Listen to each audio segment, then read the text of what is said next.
Pemirsa, niat hati ingin mudik saat lebaran, namun Cikita Medi terpaksa memutuskan untuk tetap stay di Jakarta lantaran putranya, Javier Raisya Aditya, baru saja sembuh dan keluar dari rumah sakit usai menjalani perawatan lantaran menderita Kawasaki disease.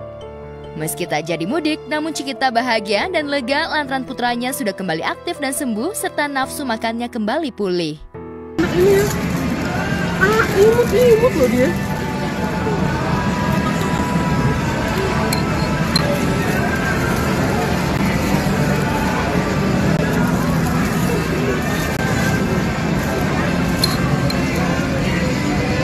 Hari ketiga kita jalan-jalan, tapi memang kan lagi masa recovery anakku setelah 7 hari di opname karena sakit gitu ya. Jadi memang dari dokter spesialis anakku juga menghimbau kepada kami untuk memantau kesehatan Javier sampai benar-benar pulih baru bisa keluar. Kita rencananya mau mudik sebenarnya. Iya, tadi cuma mau mudik karena kondisi Javier yang baru recovery dari rumah sakit, makanya kita putuskan untuk kita stay di Jakarta dulu untuk jaga Javier. Iya.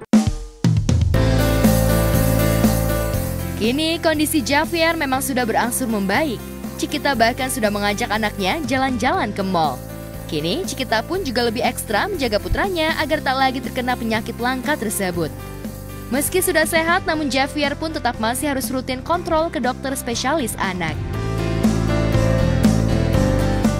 Ada sih nggak ada pantangan, cuma biologik aja adalah nggak boleh keluar rumah aja dulu paling. Iya itu, karena memang sebenarnya yang dibaca sama dokter pawangnya Javier adalah dia udah tahu penyebab asal muasal adalah di pencernaan. Ya, beberapa waktu lalu Cikita sempat mengungkapkan jika putranya menderita Kawasaki disease yang merupakan penyakit langka. Gejala awal yang dirasakan Javier adalah tak nafsu makan, padahal sebelumnya Javier terlihat baik-baik saja. Padahal saat jalan-jalan dan merayakan ulang tahunnya di sekolah, Javier terlihat begitu happy. Melihat putranya sama sekali tak mau makan dan mengalami demam tinggi selama 6 hari, tentu saja membuat Cikita panik. Cikita dan suami langsung membawa putranya ke rumah sakit. Setelah menjalani pemeriksaan, Javier diduga mengalami infeksi pencernaan. Namun setelah menjalani perawatan, kondisi Javier tak membaik, justru semakin parah lantaran Javier tak bisa menelan obat sama sekali. Dan setelah dokter melakukan observasi mendalam, dokter mendiagnosa Javier menderita Kawasaki disease. Mengetahui anaknya menderita penyakit langka, Cikita pun panik. Pihak rumah sakit pun segera merujuk Javier ke rumah sakit lain yang memiliki dokter spesialis khusus Kawasaki. Lantas benarkah Cikita sempat menduga jika putranya menderita rubella? Tepatnya tanggal berapa ya? Tanggal 11 ya? 10 ke 11 10 April ya? Gitu ya, 10 April itu Javier sudah stop makan, teman-teman. Sudah stop makan, jadinya kita worry dong. 3 hari nggak ada masuk makanan sama sekali. Even ini anak sebenarnya kan doyan minum susu.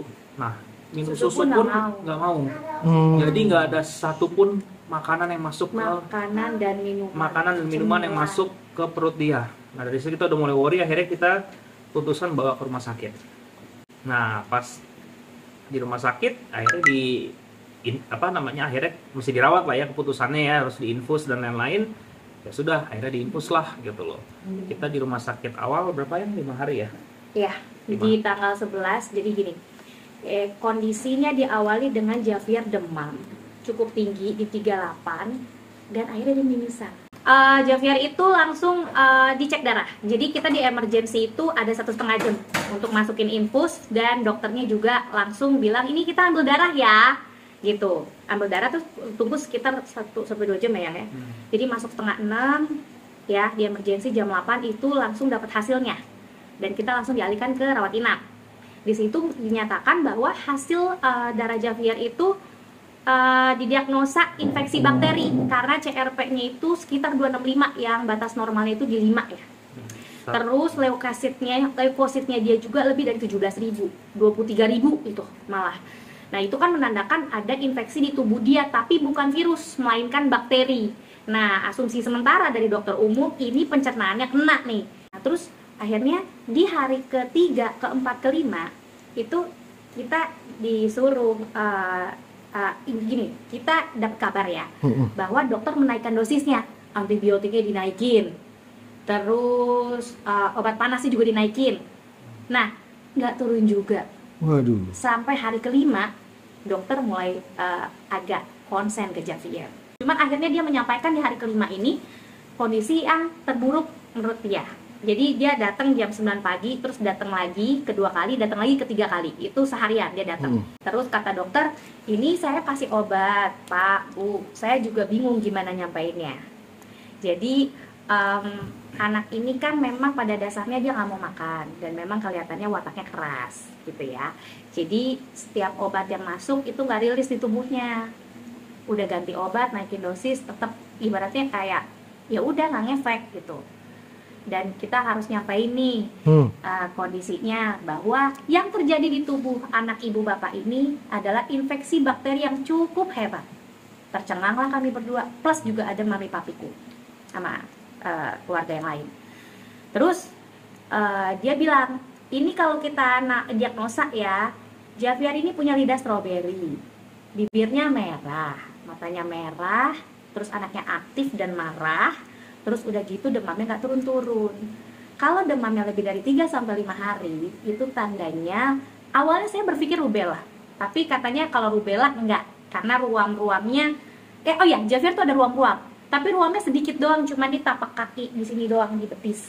Akhirnya sampai dokter langsung kayak menyatakan bahwa anakku Kawasaki. Dia bilang rubella bukan, tapi lebih ke arah Kawasaki.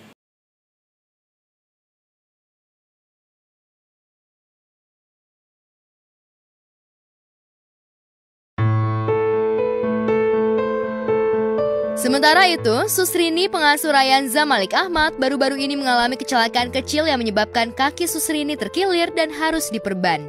Kabarnya Susrini terpeleset saat menggendong Rayanza. Beruntung Rayanza tak mengalami cedera. Susrini pun menceritakan kronologi bagaimana dirinya bisa terjatuh. Gimana Sus jatuhnya? Dari sana. Kenapa kok bisa sih? Kok bisa jatuh? Kecil. Kok pleset? Itu katanya. Iya gitu jatuhnya. Kamu ingat sih jatuhnya? Oh gitu jatuhnya. Ada di sini. Kan aku ada. Tapi gimana tadi jatuhnya begitu? Beneran begitu? Ini. Jadi ada di sini. Untungnya di situ ya? Kan ini merosot. Otomatis kan oleng. Nah oleng aku tahan ada jadi makan. Oh iya, maksudnya untung nggak kena ubin adiknya. Tak mau kalah, Rayanza pun seolah ingin berbagi cerita bagaimana dirinya bisa terjatuh bersama Susrini dengan gayanya. Tingkah Rayanza ini tentu saja semakin membuat netizen gemas. Sakit, kakinya sakit. Duduk, jatuh, terus gimana adek ngegulingnya? Terus dia tiduran. Oh, dia Gini, tiduran? kata, iya. Bengkak Sus. Bengkak. Oh, jatuhnya begitu. Depan pintu kan kita jatuh. Kakinya mana yang sakit? Kakinya sakit mana? Yang sakit? Iya, enggak. Ya, mengetahui Susrini mengalami cedera, Nagita Slavina dan Raffi Ahmad pun sempat dilanda rasa panik. Gigi pun memanggil tenaga medis untuk memberi perawatan kepada Susrini. Sus lagi diobatin, Dek. Sedih. Susnya diobatin sedih. Ya ampun. Tuh, enak tuh. Geli-geli deh gini. Geli bukan sakit. Geli gimana geli? Geli gitu. Gimana bilang geli? Geli. Ya, kayak sakit. Saat Susrini tengah menjalani perawatan, Rayanza menangis terseduh-seduh dan memeluk Susrini dengan erat. Susrini pun berusaha menenangkan Rayanza.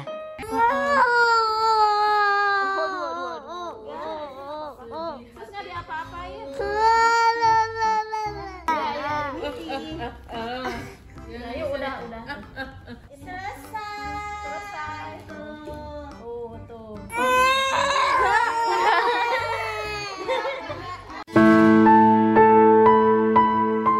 Meski kaki Susrini sakit, namun Susrini tetap berusaha menjaga Rayanza dengan baik. Susrini bahkan terlihat menahan rasa sakit saat menggendong Rayanza. Tuh, udah yuk, ada seka dulu. Aduh.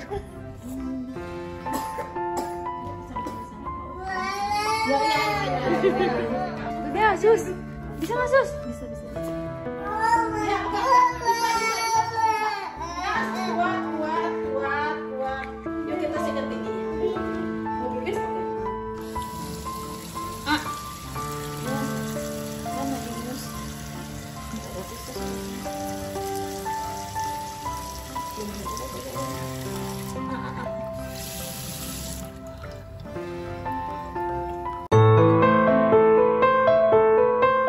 Tak hanya Suster ini, Rafathar Malik Ahmad juga mengalami cedera saat bermain hingga membuat kakinya terkilir. Rafathar pun segera mendapat perawatan agar cederanya tak bertambah parah. Halo papa.